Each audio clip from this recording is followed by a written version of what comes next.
New Thought Media Network.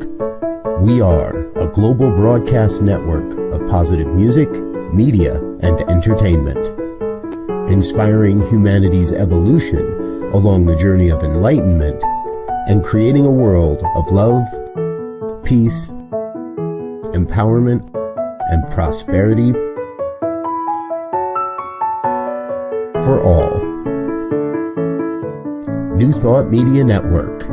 Positively inspiring.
Why, hello again. It's me, Bonnie, your doula for grief. Welcome, welcome, welcome. Today is our 7th show, which I can't believe it. This has just been so wonderful and so magnificent. And I am just giving so much gratitude and love to New Thought Media Network for providing me with this beautiful platform to move grief from the shadows and into the light of our lives. And just to allow me to discuss the different forms of loss that can lead us to grief. And with that said, I realized that I have had 7 shows now. And I was so focused on making this show about you, the audience, in understanding the relationship of loss to grief, that I neglected to tell you a little bit about me, who I am. And so, with that said, again, my name is Bonnie Gonzalez, and I have been a registered nurse for, I'm telling secrets now, for over 40 years. And my specialty was always critical care, from critical care to the recovery room, from recovery room to home health nursing, which included hospice and palliative care. It feels, and not just feels, but my experience has been mainly with end-of-life care. And I have learned so much from end-of-life care. It has so enriched my life and just allowed me, I always say that I work really hard, but I play even harder. So being in those situations of life and death helped me put life in perspective and to have a balance. And I was gonna say, not only death and dying, but just being with people as they go through different experiences, doing home health, dealing with people that are in the midst of divorce or in the midst of other anguish in their lives that has just led them to be in deep grief. So I feel that I am more than prepared to discuss this topic. And not only being a registered nurse, I am a grief coach. I studied at New Ventures West in San Francisco, really rigorous program, and no regrets there. Just has helped make me a really well-rounded and knowledgeable doula for grief. So I thank you for hearing that. Oh, the one other part I should share is that I am a mother of 4 adult children and 2 beautiful little granddaughters, or 1 little one and 1 big one. And I just have a most loving and kind husband And we're residing here in Jalisco, Mexico, in the Lake Chapala area. So your doula for grief is a world traveler or global citizen. So thank you, thank you. I just wanted to share that with you so that you can know a little bit about me, making me a real person, and really acknowledging where and how I came to this beautiful calling that I have said yes to with no regrets whatsoever. So with that, I'm going to shift gears and just shift right into our program today. I'm just super excited to be having this upcoming dialogue. So today's theme is redefining parenthood in the midst of the war. Today we explore how parenting changes during and after the war, and not to mention the grief involved. And my special guest was very dear to my heart, Dr. Gil Olmstead. And he will share his knowledge and wisdom on this important topic, which affects more than 40% of the population. So that's a lot of people out there that will be able to relate to this topic.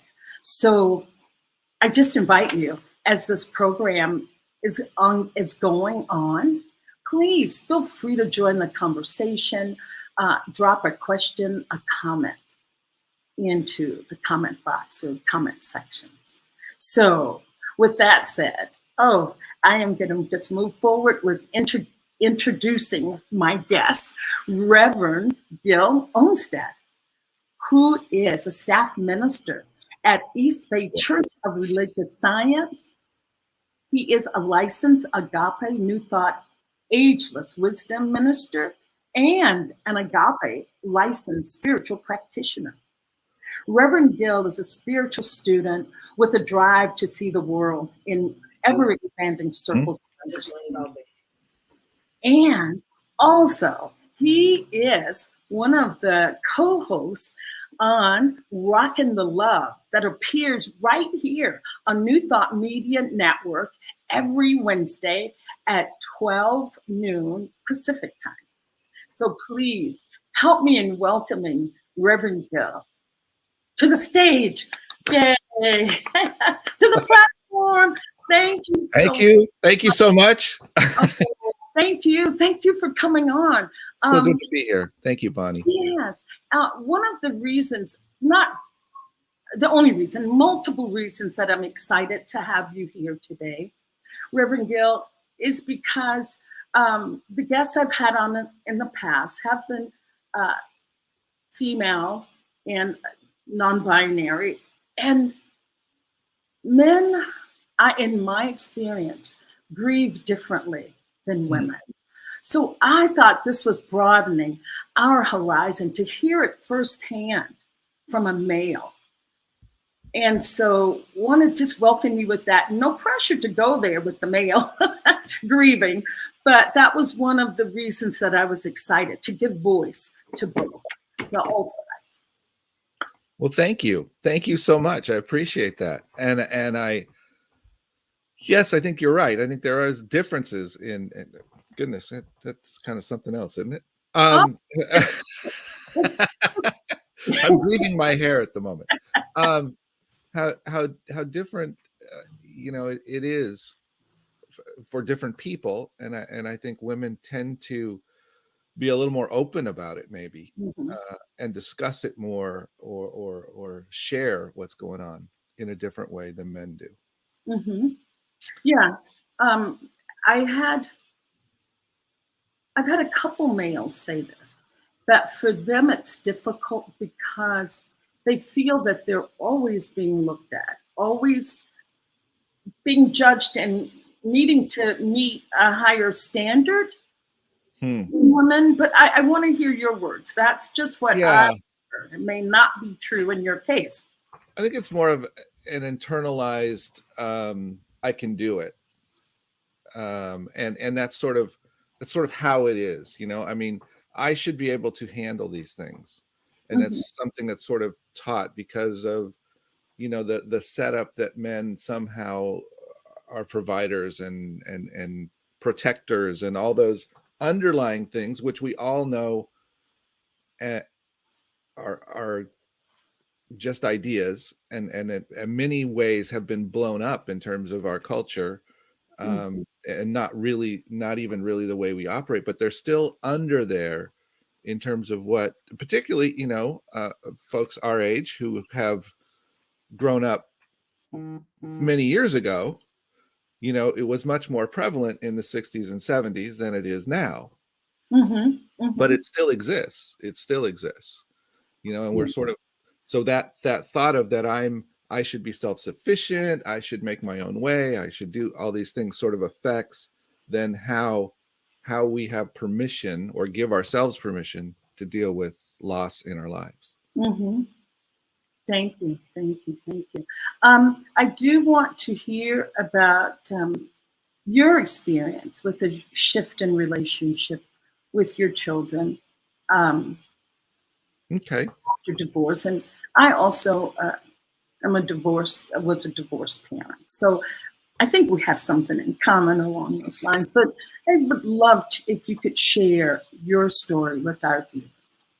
Well, thank you. Well, let me just start by saying that I have 3 adult children, as you were mentioning. They grow up fast. And one of whom, my youngest, we are going to his wedding in the next couple weeks, so that's pretty exciting. We have three grandchildren, 2 twin girls and a boy, all from my daughter. And so that's where we are today. 20 years ago, 20 plus years ago, I was 22, 23 years ago, I was a married person with 3 kids, and my kids were like they were everything in my life. I mean, I was very involved with my kids all the time. And, you know, I've said this before, but many people would have described me as the primary parent. Wow. In terms of taking care of my kids. My wife at the time had some health issues, which made it difficult, and various things like that. And so anyway, when we hit this point of separating, we came up with how do we work with the kids? And I got a house that was close by, and we moved the kids back and forth. But it was not uncommon for me to have the kids, keep them for an extra day or two because mom's not feeling that great or whatever. And that was pretty normal, you know, that they would be with me, and, you know, and I was at their soccer games and their ballet and their, you know, any of it, all the regular stuff. I'm sure you know. Yes. Yes, I know.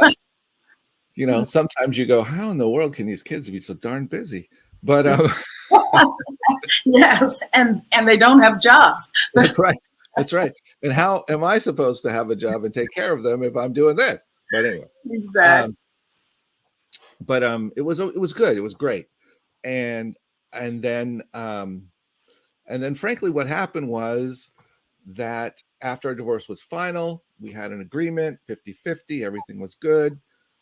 And then I met my current wife, and Robin, and that disrupted everything.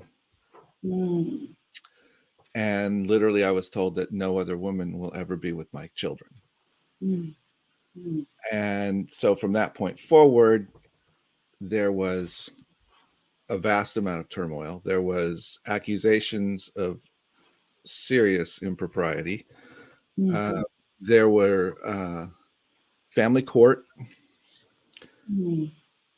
and, you know, where you don't really, no one ever really says you did anything wrong, but they just say that because we think you might have, this is how it is. You know, there's never any chance to say. Psh. So anyway, so I went through monitored visitations and all of this stuff for over a year. And I finally said, I'm done. I don't think this is healthy for the kids. I don't think it's healthy for me. And I am not going to fight your petition to take full custody of the children. And interestingly enough, that resulted in major backlash as well, because of course that meant she lost a certain level of control. However, it also meant that I then didn't see my kids for a period of time. It took quite a little while before it was able to get to where we actually had some visitations and we could actually see them. But of course, all of it was on the terms of I had to come up to where they lived. I had to spend time there. You know, all of it was very difficult and expensive, and, you know, all of those things. And I missed a lot. And so I was torn up, because here's the thing. I went from being a fully invested full-time father to feeling like I didn't see my kids.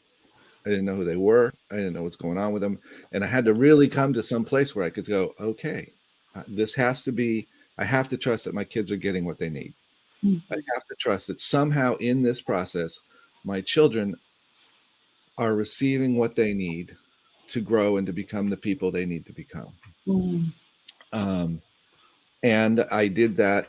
And the way I did it for myself was that I did a lot of spiritual growth and seeking and study, and spent a lot of my time focused on that, so that, you know, I took up the time that it has been focused with my kids. And so anyway, I had to readjust what it meant to be a parent, and I had to go to the place of loving them as best I could from where I was, from where they were, and trying to understand. You know, I remember a particular time we went, and this was several years later, 7 or 8 years later, 7 years later, I don't know, something like that. It's around 7 years later, I think. And we were at an event that we went to, a soccer event or something, and I ended up talking with my oldest son, and he was really angry. It's about 16 or something at the time. And he was angry and he was upset with me, and, you know, that idea that I had left them and abandoned them, and, you know, all of that. Well, that was, you know, while I'm sure all those feelings were real and true, and I had to, you know, hold that space, you know, even though in my heart, it was horrible, because that's never what I wanted to do. Right. But also what I realized was that the second husband had left. And so suddenly he had been abandoned again by another man. And so the safe person to take that to was me. So the plus side was that I could be that space, that I could be the space to say, I love you. I'm sorry you feel this way. And I hear you. I understand it. And if there was anything I could do to make it different, I would. You know, but this is where it's at. And this is what we have. And so over the years, I've continually had to remind myself that I'm the parent. Yes. Because, you know, when they don't communicate for Father's Day or your birthday, or they don't call you back, or they don't answer your, you know, text or whatever it is, you know, on a regular basis. And you're like, what the hell? You know, how am I supposed to have a relationship with you if we can't ever talk? But it's not, it's my job to continue to keep looking for ways to pull that together. And have I failed at it? Oh my God, yes. But I keep coming back to, okay, breathe. What do we do from here? You know, because I love my kids. I love my kids. That's all there is to it. Yes. You know? Yes. Wow. Wow. Thank you. There's so many points that I want to touch on there, Gil, and Reverend Gil. But the first one is that what you said about kids growing up fast. And I was a single parent as well with 4 kids. And somebody said that to me. And I said, are you serious? This is not going fast enough. It's like, fast forward because I'm getting pretty fried. But what I was going to say, when you talked about bringing in another partner, when you met Robin, how did you handle that? Because from my experience, it's like if you have tension between the new person and tension with the children, you are forced to make a choice. Because it's not like, come on, we're going to go to Disneyland and Robin's coming with us, hop in the car. They're like, no, I don't want to go to Disneyland if she doesn't want to go. If she goes, how did you handle the blending of that, or within yourself? How did you come to a conclusion that was good for you? Generally speaking, we didn't have that issue. Actually, the kids were very open. The issue was mom. And she would make it a point to call the kids anytime they were with us, have a talk with them, make sure that we knew that she was there all the time. Even though we'd have them for 2 days out of the month. I mean, it's like, okay, they'll be okay for 2 days. Yeah. Okay. Nice. And it was her the issue was whenever we were trying to do stuff when everybody was in one place. And my own animosity and my own needing to work through my feelings of anger and stuff with her, and I had to move to a place of forgiving her, because that's just what it was. This was the best she could do. This is the best she could do. And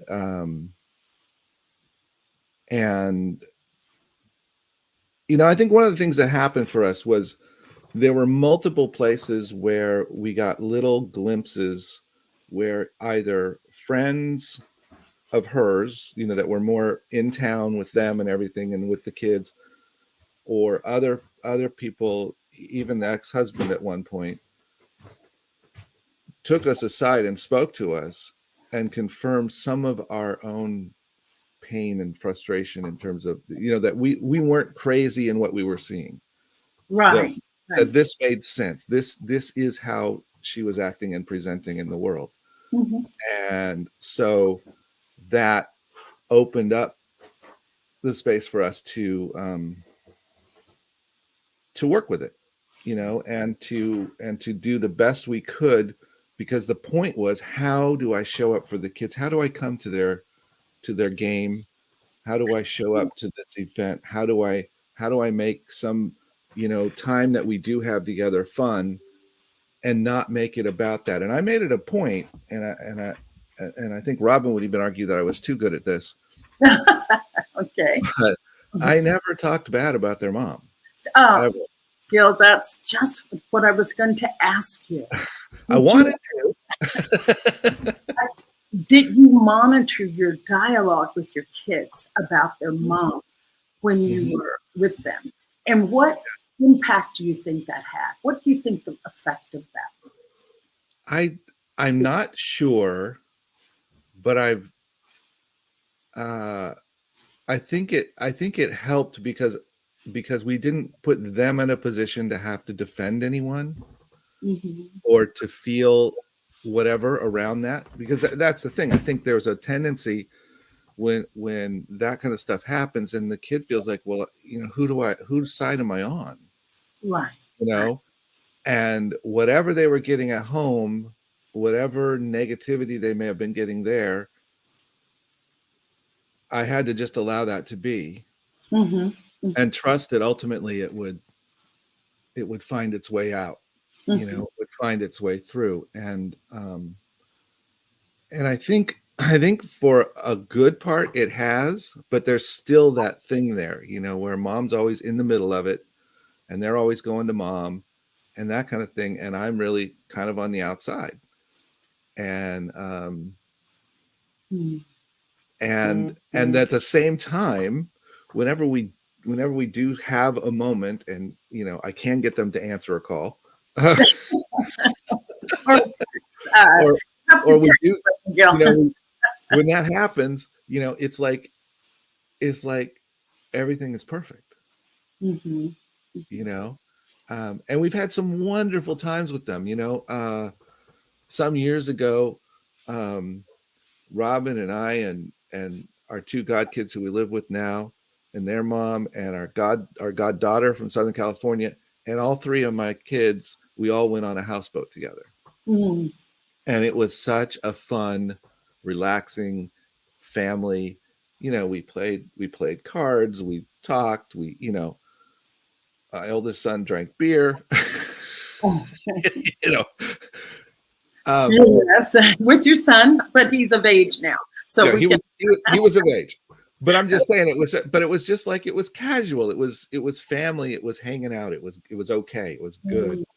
And I've had a few of those times where it's just been so, you know, like, this is family. And we've had the Thanksgiving times where we've intentionally set up our Thanksgiving to happen on Saturday, not on Thursday, because mom always has it and they're always going to mom's. But we can sometimes get them to come and hang with us on Saturday. And so we have a Thanksgiving thing then, and then, you know, we get to hang out some together. And so these kinds of things we've done, and it has helped. But like I say, the biggest thing with it was that relationship between the mom and I, and me finding ways to be okay with it, you know, and to also stand in my power in it as well, you know, and to trust it. And, you know, I have been able to speak to my daughter, you know, after her wedding, where there was some issues that came up while we were there, and I spoke to her and told her what I felt and what I saw, and she confirmed that, you know, that was not me. That was, you know, what that was mom's own doing. Right. You know? I hear that. It was like, okay, all right. And I do want to back up to about with your son at age 16, because there may be parents are listening right now that have those teenage years that they are living through, and I'm here to tell you, you will survive, and the child will survive as well. But I want to know, how did you help diffuse that anger, or were you able to? Did you have to let that anger in your 16-year-old ride? What was how did you handle the anger from your son? What I did, you know, again, I didn't have the luxury of you know, talking to him the next day or next week kind of thing in the same way. We did try to stay in touch on the phone a lot, but in general, you know, there wasn't that same kind of just casual, this is going to happen and come out and we can bring it up later. But in the moment, at the time that it came out and we were at this thing together, we went for a walk by ourselves. I just listened, and I tried to reassure him that, you know, I love you, and I hear you, and you can be mad at me if you need to be, and that's okay. That's okay. You know, I think if I was you, I'd probably be pissed too, because I said, you know, I knew for me that when the whole thing first came up that we were going to get a divorce, I was like, oh my God, this is not what I had planned. Yes. This was not how my life was supposed to go. And so I know that disappointment and that frustration and that anger is like, wait, this isn't how life works, you know, but it was, and it is, and it does. And yes, I don't know how to say that any better. You said it well. There were multiple places, you know, where the loss was just overwhelming. but I had to keep trusting that somehow we were gonna come through it, Mm-hmm. and that we were gonna find our way to something new eventually, and that it wasn't so much that I lost those years with them. It was just that I had to re-understand my role in those years. Mm. Redefining those roles in that period.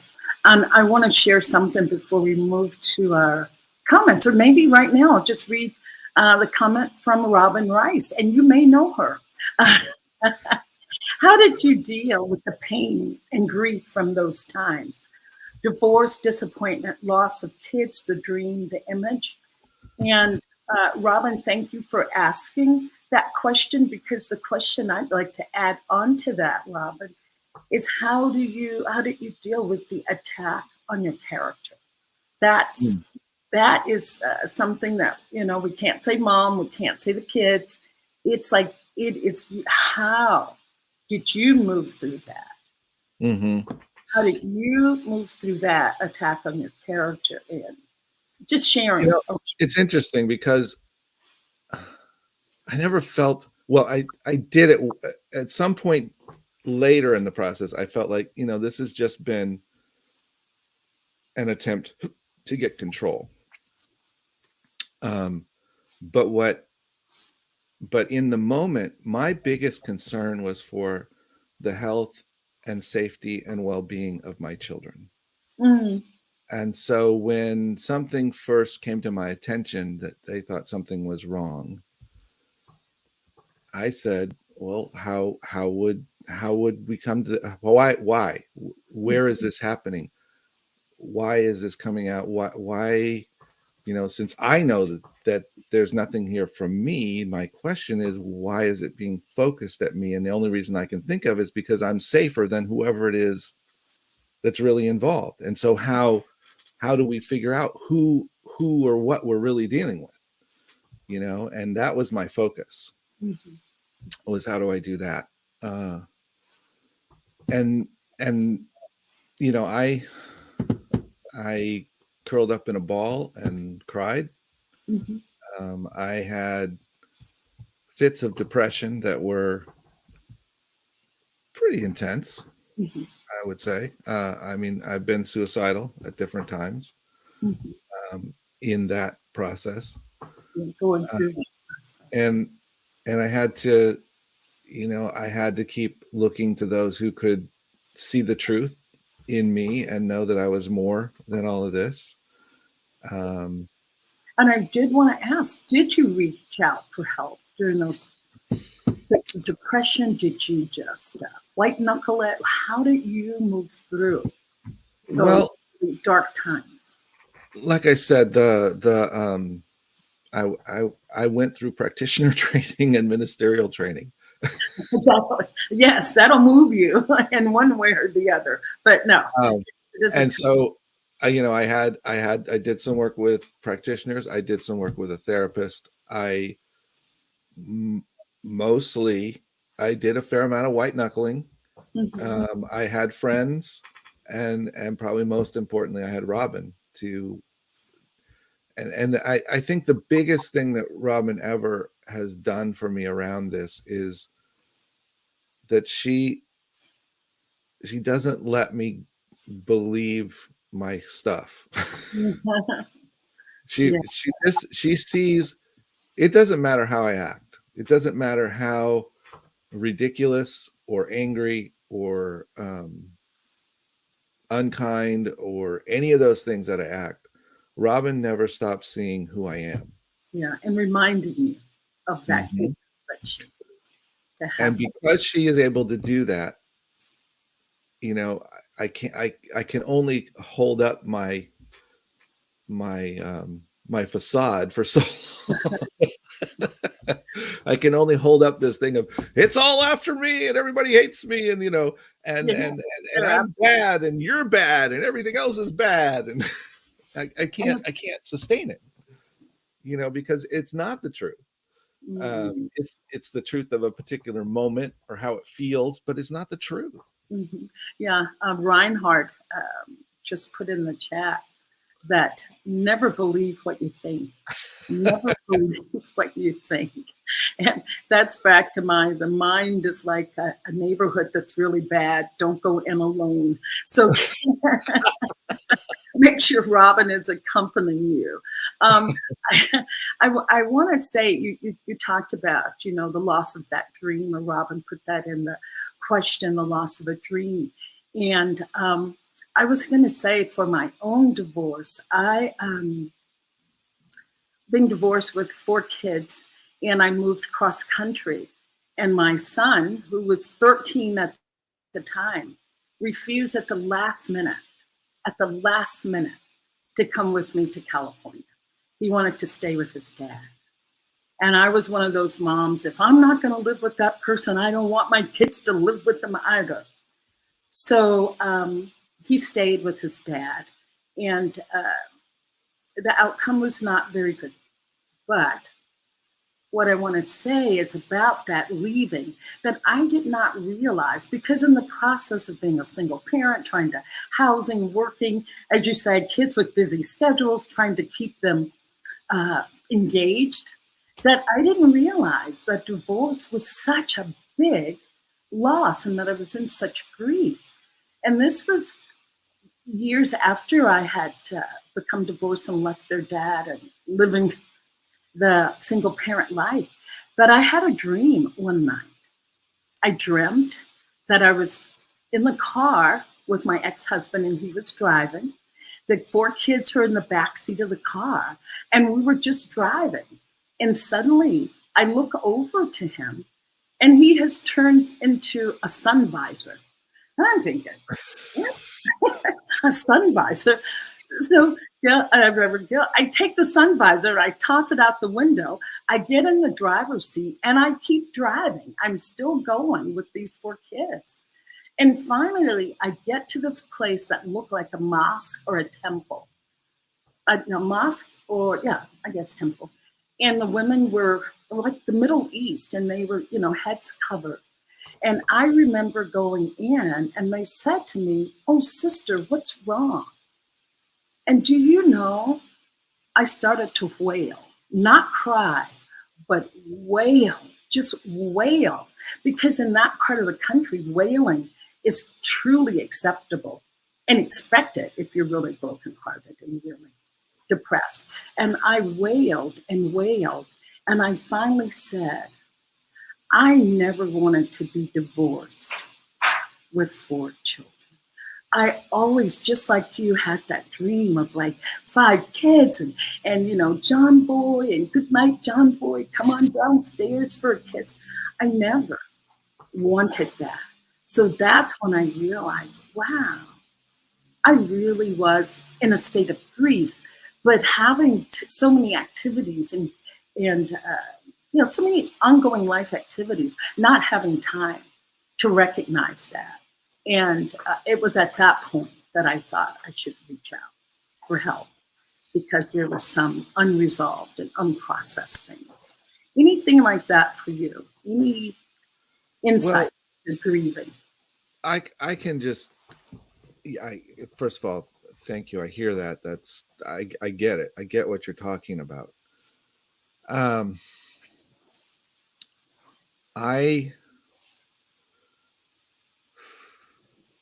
I think mine was, it was really hard when it first came up that we were going to divorce. That was incredibly hard. Yes. And I saw, I think in some ways, all the stuff I talked about at the very beginning about, providing and doing this and doing that. And I had let my family down. My family was going to fall apart. It was my fault. And, and so, and then I was grieving that picture of, getting old and having the grandkids and watching the kids go to college and, all of the different pieces that would happen. And they weren't going to happen the way I thought. And the vision of my children having a stable home. Right. Yes. And it didn't mean that they didn't have a stable home, but they certainly weren't going to have the one that I thought they were going to have. Yes, yes. Right. And Um, it's rearranging the picture in a way that fits. Mine was, well, then I will just allow them to participate in as many activities as they like. I would be, my vow to them mentally, not that I told them, that I would not introduce anybody else into my life, that they didn't have a father. So I was going to be a full-time 200% parent for them. mm-hmm. And Mm-hmm. I'm not saying that was good at all. I mean, I can look back and see different things there, but that's how I was able to square it with myself at that time. That I can't give them that beautiful picture of a 2-parent household and all the comforts that go with that. But I would give what I could give. Well, I have to say, I couldn't have, I frankly couldn't have, I don't believe, survived had I not had a partner. Mm-hmm.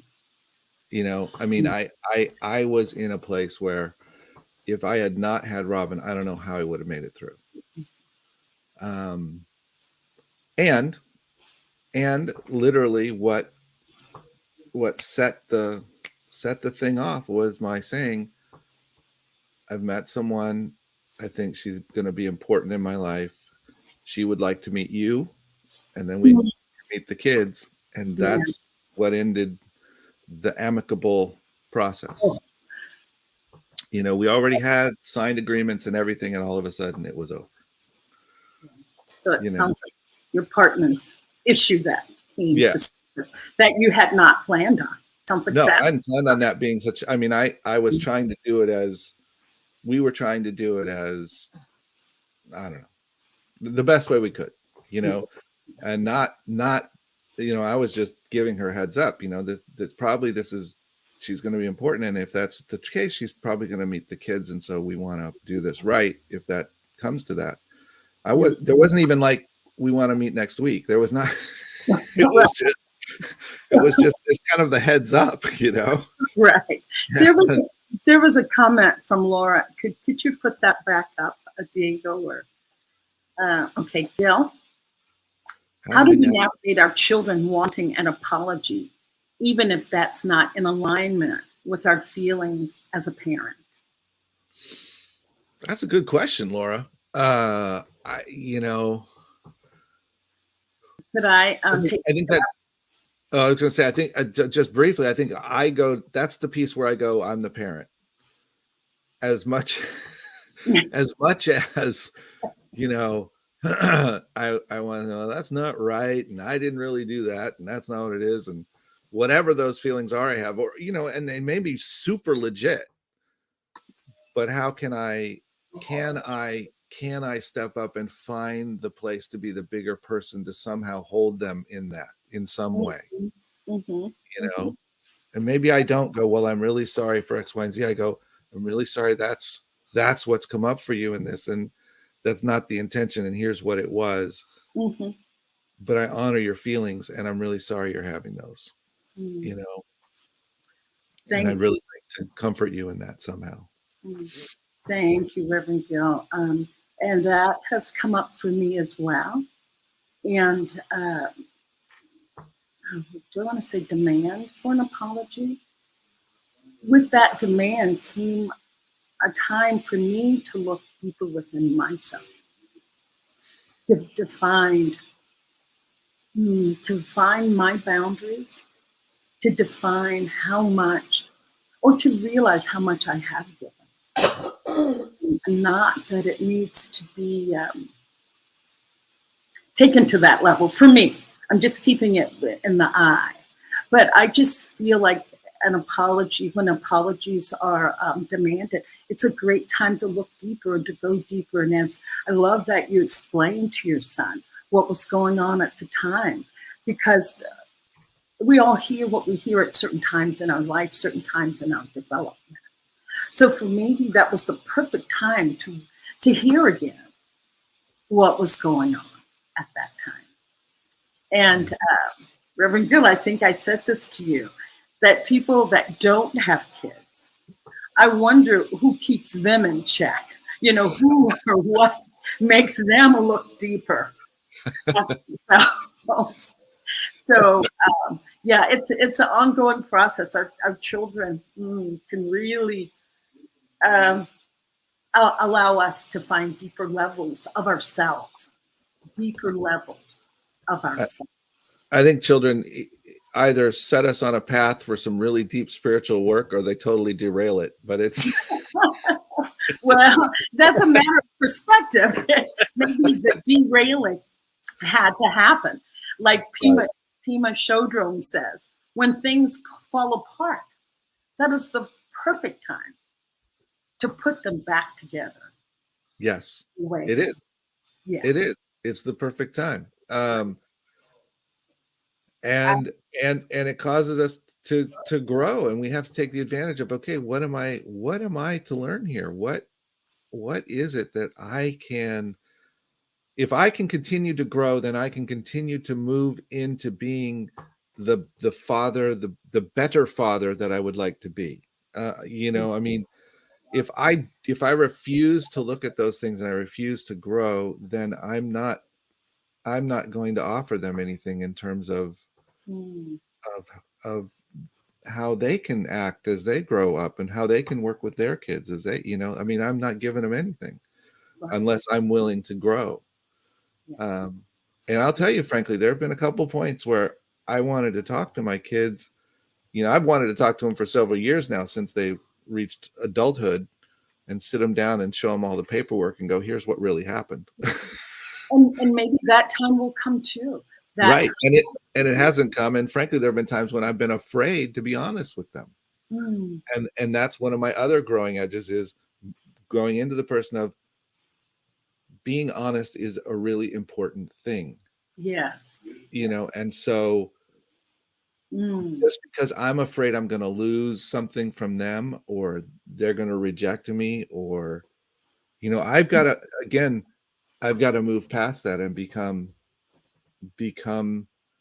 the bigger person, if you will, not bigger than them, but the bigger than I've been, so that I can hold that space and know that whether or not they come running to me and go, oh, Dad, that's thanks, sorry, I didn't know, or whatever. If they say, oh, Dad, go jump in a lake, that my telling them and being honest with them at some level is serving them and is serving me. Right. And then too, when you're talking about that honesty, Reverend Gil, I think too, when we offer an apology, being honest, I think before we do any of that, in my experience, asking myself, what am I expecting in return? Am I doing this to truly be open and giving? Or am I waiting to hear, oh, Mom, you're the best. Oh, my gosh, I couldn't have lived my life without you. What happens if they say, I'm even more angry now. This makes it even worse. So it's coming from, what is my intention with that explanation, in that, apology. As I said, it comes back to looking inside. Laura had a question, and then I'm going to ask you maybe one last question. Laura had a comment. Woo! She said, yes, Bonnie, I agree. Our children are fantastic invitations for healing. Healing or making the wound deeper. But we'll go with yes. Well, and I will just comment. I know you mentioned Robin and I do our Rockin the Love show, and its premise is that it's about relationship, the joy of relationship, and every relationship we're in, no matter what it is, if we take it seriously, will call us to growth. Right? Because we're going to have the reflection back of who we are. We're going to, and our kids especially. I mean, you watch your kid and they'll do something and you realize, oh my God, that's me. What was I thinking? Oh, that's a sweet Rockin the Love there. There we are. Oh, sweet. Yeah. But, it's all about relationship, and we do it in our primary relationships. We do it in our parent and child relationship. We do it with our parents, and it's all places to grow. Wow. Gil, this time it's just flying past so quickly. So 2 quick questions, and I'll just read us a poem. Okay. And this has just been beautiful sharing this time with you. I've had dreams about this interview today, and it's just all been good, and I'm not disappointed. Okay, I want to just ask you, what could someone have said to you that would have made you feel better going through what you went through? What is it that someone could have said, or you wish that someone, maybe you wish that someone had said as you were going through this? That's a good question. I don't know that anyone could have said anything, I mean, it was,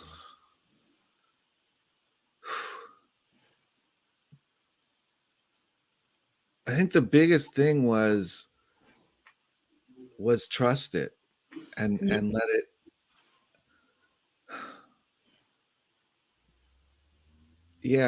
trust the process and just continue to love in the best of your ability. Continue to love. What struck me when you said that was, we got reinforcement, we got whatever from lawyers and friends and different places all along the line. They're all different aspects, but things that confirmed that okay, so yes, we're getting a divorce, we got a divorce, and I certainly played a major role in that, but some of this, what we're observing is what we're observing. That is what's happening. Then I have to go, and everyone is doing the best they can. Yes. And I think that's the other part. Maybe that's something someone could say, is to remind you, everyone's doing the best they can. Yes. And this that doesn't look like love to you is the best way they know how to love in this situation. This is them loving the kids. This is them trying to love those children through this process. And it may not look like what I think it should look like, but it's still what it is. Wow. And the best validator to heal grief. I mean, grief is grief, but the way to start to heal from that is to have validation. Yeah. So it sounds like you had your own personal doula for grief, which was Robin. Yes. And your friends to help you validate what was going on. And just not to get caught up in trying to get them to,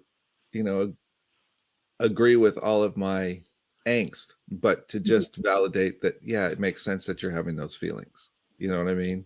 Because sometimes my angst could be pretty, scary. So okay. One last question. I promise.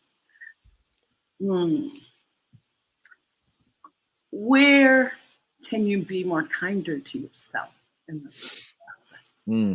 Where can you be kinder to yourself in this process? If you're one of those parents that's right in the middle of it, the court battle, the kids being angry and yelling, where can you be kinder to yourself? I think for me, it would be to continue to look at where you've been and where you are. Because one of the things, that Robin has helped me with is seeing, when I would get depressed and I would be in bed for days, and I literally wouldn't get out of bed for 2 or 3 or 4 days. And now I can be depressed and get out of bed in 20 minutes. You know what I mean? It moves through quicker. It moves through. It comes. And when it happens, I feel like look at me, I'm still depressed. I still can't handle these things, right? That's my first go-to thought. And that's not the truth. The truth is that I need to feel the loss. I need to feel whatever that grief is that's going on. And I know that it doesn't have to define me. It doesn't have, none of it has to define me. So, when you're in the midst of this isn't defining who you are.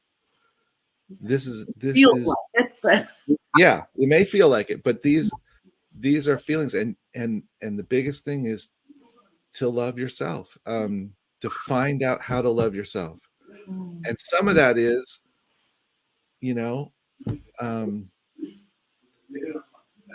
doing what you need to do. If move or get involved in a new sport. I don't know. Do something that you want to do. Yes. And then allow yourself to do that and enjoy it, and have your own friends. Have your own friends. You can't be only friends with your kids and with their friends. That's not going to work. Having your own life, having your interests that are just for you, that it's Right. something you're doing that be a better parent or to take back. No, I agree with that. Find things that only satisfies. Yeah. Oh, as I said, the time is there. Am I hearing music? Okay. Well, I am going to just end with this poem, and I will just be brief. This is from Gibran. Okay. And a woman who held a babe against her breast said, "Speak to us of children." And he said, "Your children are not your children. They are the sons and daughters of life longing for itself. They come through you, but not from you. And though they are with you, yet they belong not to you. You may give them your love, but not your thoughts, for they have their own thoughts. You may house their bodies, but not their souls, for their souls dwell in the house of tomorrow, which you cannot visit, not even in your dreams. You may strive to be like them, but seek not to make them like you. For life goes not backwards, nor tarries with yesterday. You are the bows from which your children, as living arrows, are set forth. The archer seeks the mark upon the path of the infinite, and he bends you with his might, that his arrows may go swift and far. Let your bending in the archer's hand be for gladness, for even as he loves the arrow that flies, so he loves also the bow that is stable. And that is my show for today, Gil. Reverend Gil, Thank you. you are the best. You're a rock star. Please join Reverend Gil and his beautiful wife, Robin Olmstead, on Wednesdays at 12 noon on New Thought Media for Rockin the Love. So this is beautiful. Thank you to New Thought Media Network for being here, for sponsoring this. Please donate so that we can keep quality programs coming forth. And remember to ask yourself, what do I need today? What do I need? And go and do whatever that is. Thank you so much. Thank you, Bob.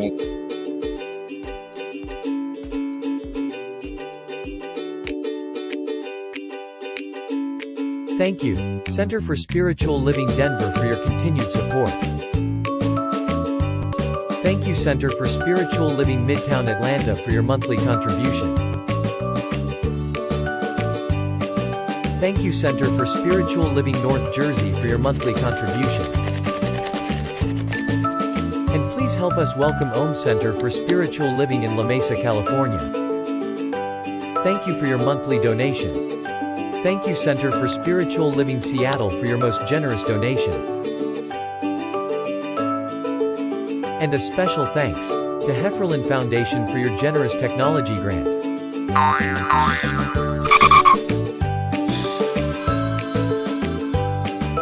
And Suze Ajit. Thank you for your very generous donation. And a super special thank you to Dr. Tracy Brown, RScP. Thanks for being a super